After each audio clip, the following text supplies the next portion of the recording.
جمعہ کا دن آئے تو مجھ پر درود و سلام کی کثرت کیا کرو. فرمایا کہ یوم مشہود ہے، اور کہا کہ جب تم درود و سلام پڑھو، جب تم صلاۃ و سلام پڑھو، اگر ابھی تم پڑھ کر فارغ بھی نہیں ہوتے، فرشتے تمہارا درود و سلام لے کر میری بارگاہ میں آ جاتے.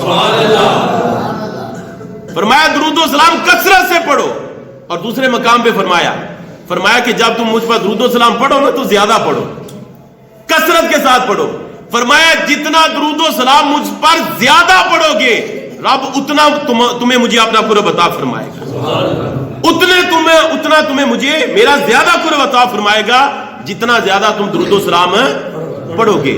اور ایک حدیث مبارکہ میں فرمایا کہ جو بندہ جمعہ کے دن 100 مرتبہ درود و سلام پڑھے، رب اس کی 100 حاجتیں پوری کرتا ہے.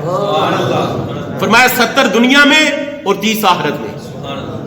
اب ذرا تصور کریں نا، ہم اس برکت سے کیوں دور ہیں؟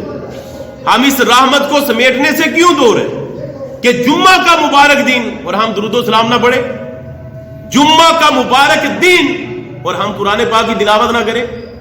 جمعہ کا مبارک دن اور ہم استغفار نہ کریں؟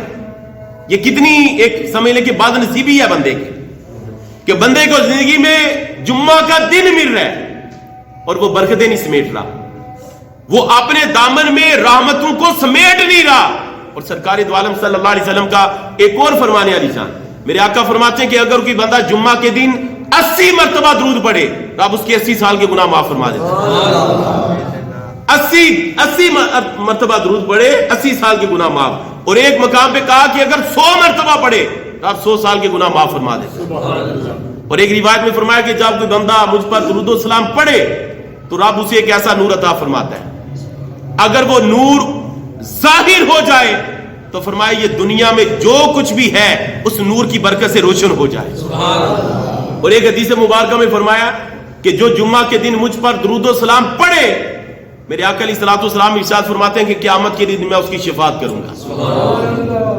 یہ ساری برکتیں جمعہ کے دن کی ہیں.